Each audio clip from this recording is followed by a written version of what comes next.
Hello everyone. आज हम सवा सेर गेहूं प्रेमचंद की उस पर बात करेंगे। हम इस कहानी में बात करेंगे कि किस प्रकार की परंपरागत रूढ़ी और संस्कार जो हैं उनसे ग्रसित जो ग्रामीण समाज होता है, जो अशिक्षित होता है, उसकी बेचैनी और घुटन उसका वर्णन किया गया और किस प्रकार जो महाजन होते हैं वो किस प्रकार क्या करते हैं, इन्हें अपने जो चालाकी है उसके जाल में फंसा कर रखते हैं और उन्हीं के पैसों पर पलते फूलते हैं, है ना, पलते और फूलते हैं। तो किस प्रकार जो होता है, इस कहानी का जो पात्र है वो मेहनत करता रहता है और उसके साथ जो है शंकर नामक जो ये पात्र है और किस प्रकार जो है बनिया महाजन उसके साथ गलत करता है। तो चलिए स्टार्ट करते हैं। इस कहानी के केंद्र में शंकर नामक एक गरीब किसान है जो अपने घर में अनाज का एक दाना ना होते हुए भी अपने द्वार पर आए एक महात्मा महोदय के भोजन की व्यवस्था करता है। प्रेमचंद इस जो चित्रण है उसका बड़े मनोरंजक और विडंबना के रूप में करते हैं। इसका चित्रण शंकर को साधु महाजन के भोजन का सामान भी एक विप्र के यहाँ ही मिलता है, यानी स्वयं जो शंकर होता है उसके घर में उस ब्राह्मण को खिलाने के लिए नहीं होता है, तो वो विप्र के यहाँ से उसे मांग कर लाता है। शंकर एक विप्र महाराज के यहाँ से सवा सेर गेहूं कर्ज लेकर आता है। उसकी पत्नी उसे पीसती है, तब जाकर महात्मा जी को भोजन मिलता है। महात्मा जी तो सुबह आशीर्वाद देकर चले जाते हैं, पर उसके बाद जो शंकर होता है उस पर जो बीती है वो हमें इस कहानी में सोचने पर मजबूर कर देती है। ऐसी स्थिति पर शंकर की स्थिति का चित्रण करते हुए कथाकार कहता है कि विप्र महाराज साल में 2 बार खलिहानी लिया करते थे। शंकर ने दिल में कहा, सवा सेर गेहूं इन्हें क्या लौटाऊं, पंसेरी के बदले कुछ ज्यादा खलिहान दे दूं। यह भी समझ जाएंगे, मैं भी समझ जाऊंगा। चैत में जब विप्र जी पहुंचे तो उन्हें 1.5 पसेरी के लगभग गेहूं दे दिया और अपने को ऋण मुक्त समझकर उसकी कोई चर्चा ना की। विप्र जी ने फिर मांगा। सरल शंकर को क्या मालूम था कि यह सवा सेर गेहूं चुकाने के लिए उसे जो है दूसरा जन्म लेना पड़ेगा। शंकर समझता है कि वह ऋण यानी ऋण से मुक्त हो गया, पर ब्राह्मण अपने शिकंजे में आए शिकार को भला कैसे इतनी आसानी से छोड़ देता। ब्राह्मण देवता होते हैं 7 साल बाद शंकर से तकाजा करते हैं, सवा सेर गेहूं को 5.5 मन बना देते हैं। जब शंकर ऐतराज करता है और कई बार गांव जो गेहूं है देने की बात करता है तो ब्राह्मण सीधे मुकर जाता है, उसे वह बख्शीश के खाते में डाल देता है। प्रेमचंद स्थिति का चित्रण इस रूप में करते हैं। विप्र लेखा जो बख्शीश सो तुमने जो कुछ दिया होगा उसका कोई हिसाब नहीं, चाहे 1 की जगह 4 पसेरी दे दो। तुम्हारे नाम बही खाते में 5.5 मन गेहूं लिखा हुआ है, जिससे चाहो हिसाब लगवा लो। दे दो तो तुम्हारे नाम काट दूंगा, नहीं दो और भी बढ़ता रहेगा। जब शंकर धूर्त ब्राह्मण के इस कृत्य को अन्याय कहकर उसके विरोध में खड़ा होता है, उसका विरोध करता है, तो उसका जो है ब्राह्मण जो होता है अपना ब्रह्मास्त्र चलाता है।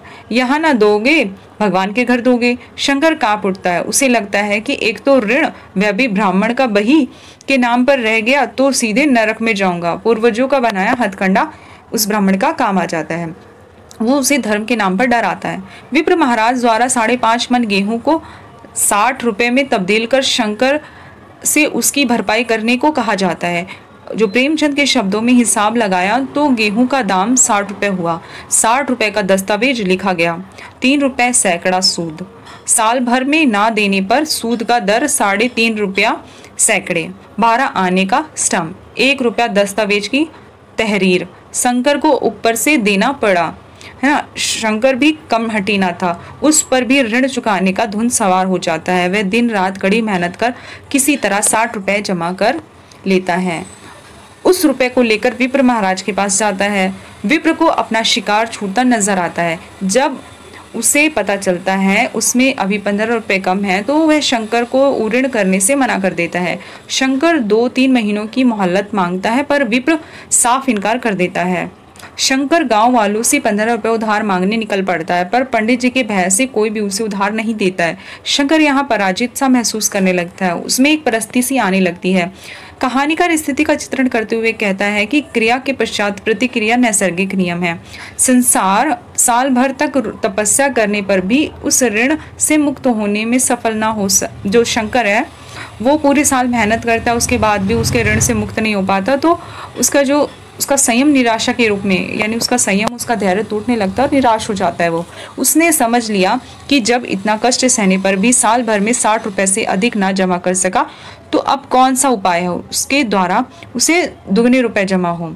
जब सिर पर ऋण का बोझ ही लादना है, क्या मन भर का, क्या सवा मन का, उसका उत्साह क्षीण हो जाता है। मेहनत से घृणा हो गई उसे। उसके बाद से शंकर मेहनत से कोसों दूर भागने लगता है। गांजा और चरस की चिलम एक बार फिर से उसके साथी बन जाते हैं। अब वह पैसे बचाना छोड़ देता है। कुछ पैसे पाते ही कपड़े बनवाता है। उसे लगता है कि क्या बिगाड़ लेंगे पंडित जी, अब उसके पास तो कुछ है ही नहीं। पर पंडित का तो महाधूर्त है। वह पहले शंकर को, फिर उसके पूरे परिवार को उस सवा सेर गेहूं के बदले अपना बधुआ मजदूर बना लेता है। प्रेमचंद कहानी के अंत में कहते हैं, यह सत्य घटना है। ऐसे संग्रहों और विप्रों से दुनिया भरी पड़ी है।